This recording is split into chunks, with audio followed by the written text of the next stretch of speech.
Vâng, đề nghị đồng chí Hải, đơn vị sát cao luôn ta khẩn trương.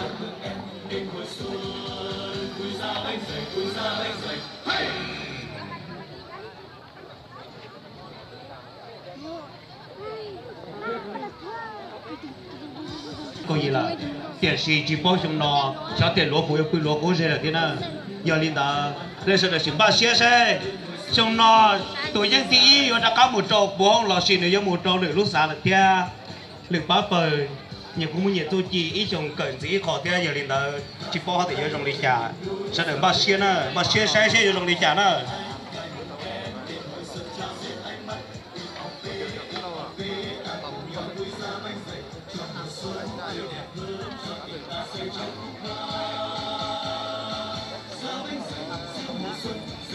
hai đứa nó cho bắp và tôi xin từ tôi nhớ là từ chỉ tao tôi chỉ tao là gì mà chén nó chén bỏ đi chén tao nó lúc chờ tức là做大事nó nó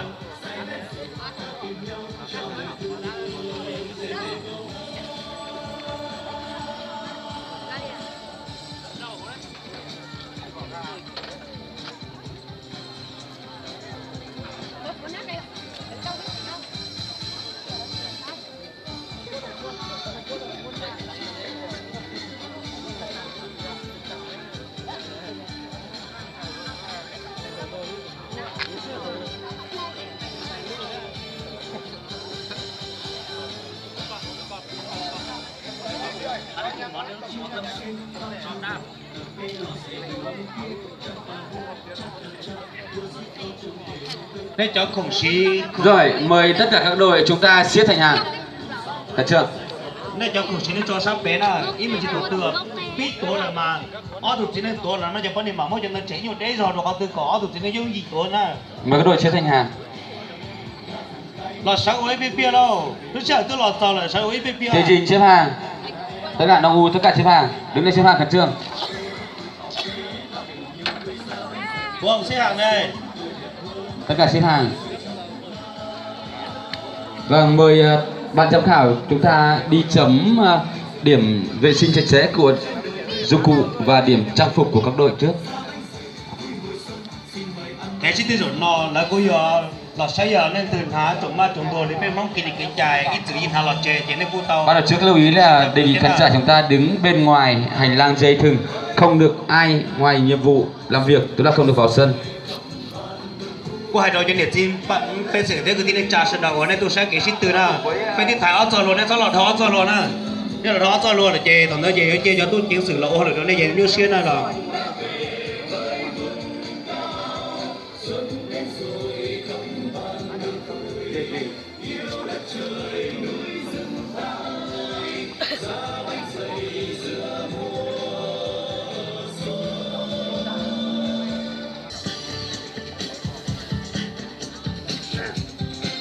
gia đình ta phải kể tuần chùa theo muốn nô gì rồi một cái sự từ xưa họ ô chế bây tuổi cho là nó ô xì cho là ô đã ô đi tao hai trên ta cái gì nếu như cái gì nó thì họ xa thì người giờ họ kể bây mong cái lịch kể chạy và từ qua tới giờ lấy tuổi là tuổi tiền gia đình ta bên nó bây thì tao mới cho là ô cái sự từ tuần chùa cho tao lúc ba chia bây giờ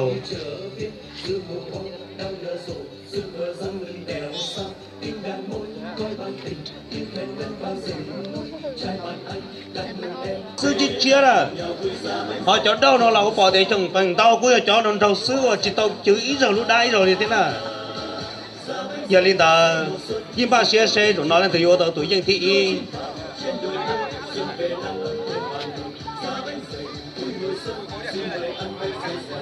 cho đâu vô một lần chia cho đa một lần chia lúc nào thì bây giờ xích khởi thế nhỉ có vô lọ tao xin chỉ tao thâu rồi sư cho nó vô rong xe thế vô lọ rẻ hàng đi ở xe cổ chùa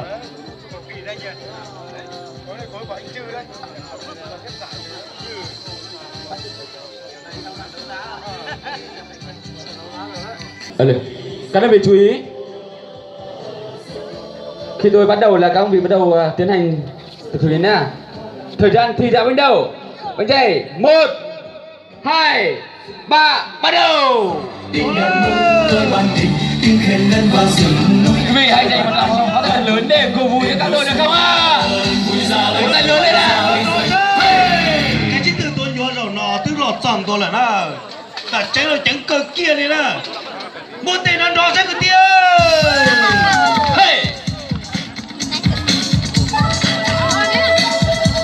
Nói là sẽ từ tôi nhớ tiền tia nè.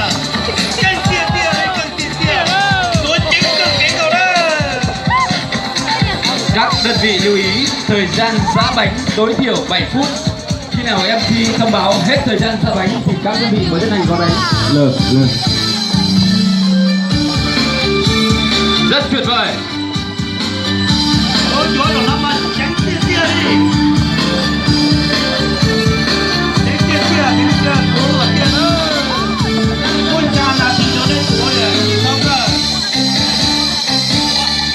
Các chàng trai, các cô gái trong bộ trang phục truyền thống dân tộc của mình đang rộn ràng vội vã thực hiện những động tác giã bánh thật là mạnh mẽ, thật là uyển chuyển trong ngày hội giã bánh dày hôm nay.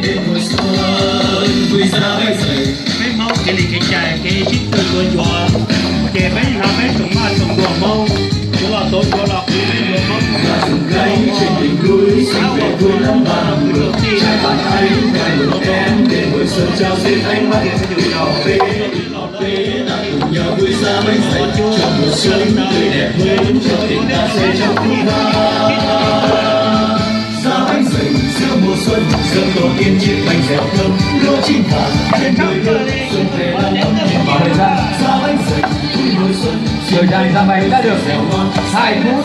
ta tìm nhau trao lời thương về để câu nhanh chấp cơ đi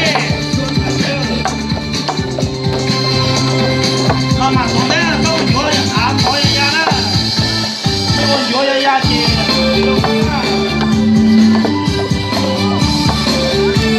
Các đơn vị lưu ý thời gian giã bánh tối thiểu 7 phút.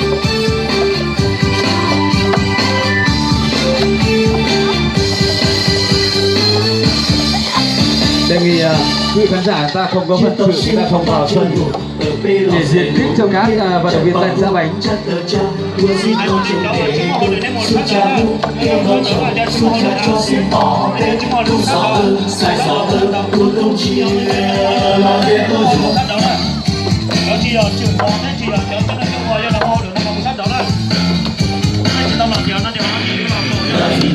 Trên đỉnh núi xuân về vui lắm bàn mừng trai bạn anh gái mừng em. Như vậy là mồ hôi đã lăn trên má các chàng trai.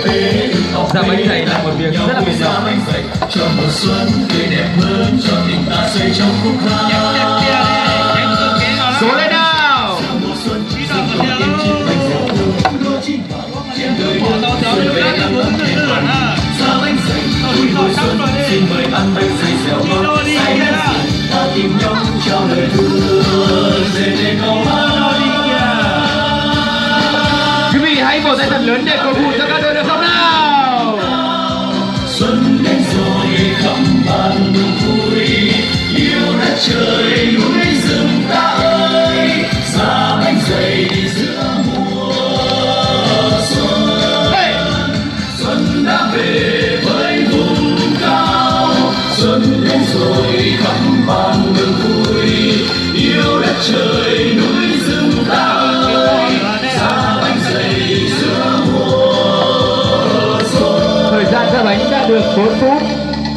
xuân vùng cao hoa đào nở Thời gian ra bánh đã được 4 phút. sự mùa hoa đang nở rộ sự mưa dâng lên đèo xa tiếng đàn môn khơi ban tình đến thêm lên vào rừng trai bạn anh gái mừng em bên hồi xuân vui ra bánh dậy vui ra bánh dậy hey! Chúng ta ra bánh càng mạnh càng nhanh thì bánh càng nhuyễn.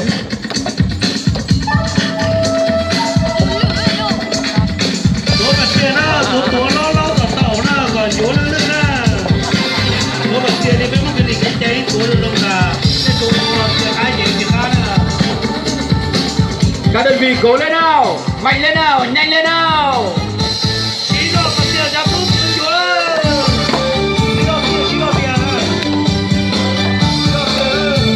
Chúa ta đó là cái bây giờ là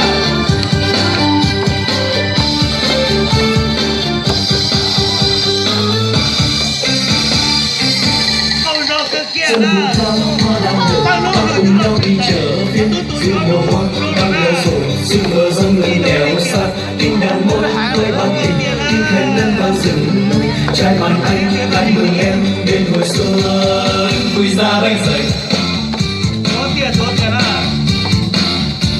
Cứ chỉ tao xả ra là tí đó, Chúa bây giờ tôi phải điện ta này.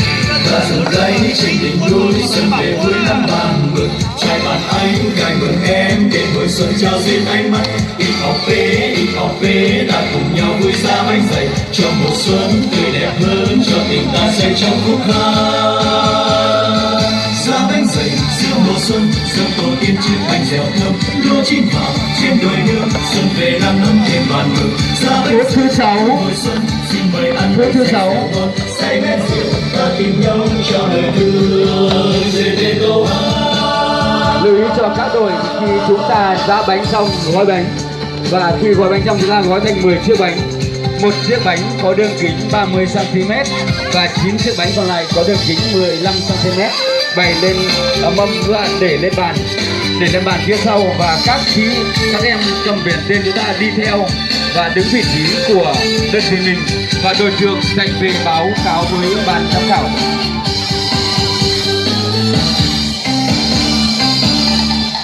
chiếc tàu xiên pha chiều nổ ở bên lò rể nổ kia chặt bà hô chặt tờ cha vừa gì to Thời gian ra bánh chưa kết thúc, đơn vị nào gói bánh là sẽ bị trừ điểm.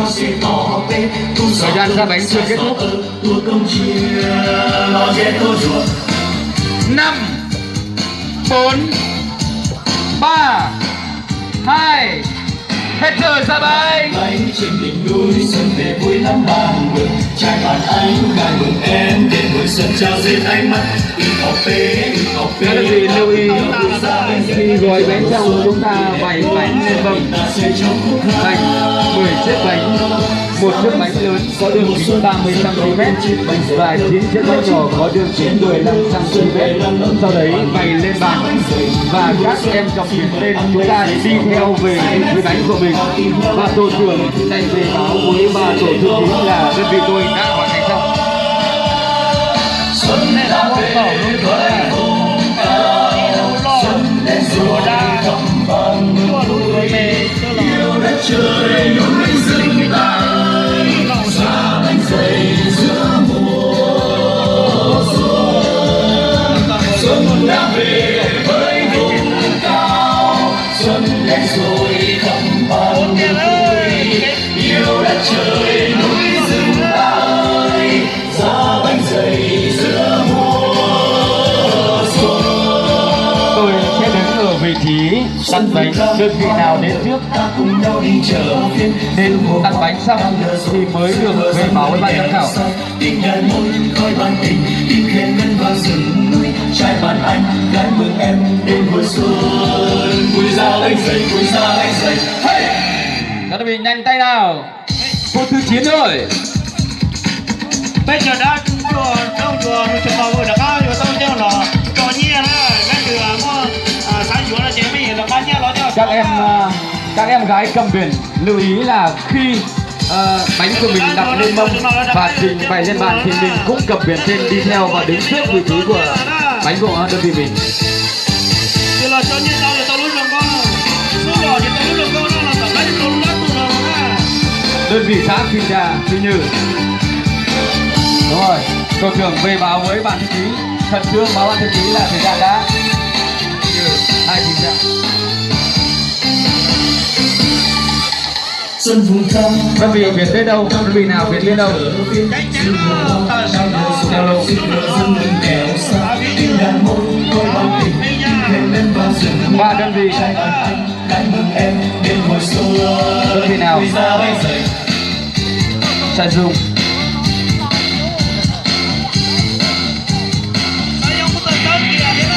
cây trên đỉnh núi xuân về vui lắm Năm nay cất trai bạn anh cài một rất mong cao này. hồi xuân trao Mong duyên cao. ánh mắt Thế được rồi. học phế là cùng nhau Đơn vị khẩn trương. cho mùa xuân tươi đẹp hơn cho tình ta say trong phút khắc sao anh dậy sau mùa xuân rực yên chim bánh dẻo thơm lúa chim vàng trên đồi liêu xuân về lan ấm tiền bàn màu sao anh dậy vui mùa xuân xin mời ăn bánh dày dẻo ngon say nét rượu ta tìm nhau cho lời thương về để câu hát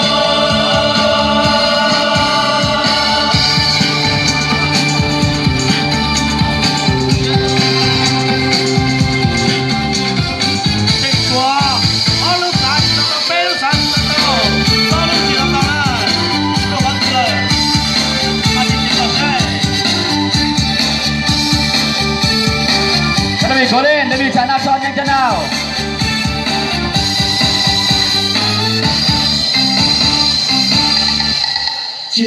Sau khi bày bánh xong, các đơn vị chúng ta về vị trí. Bày bánh xong, các đơn vị về vị trí chỉ có các em thí sinh, các em cầm biển tên đứng đằng sau.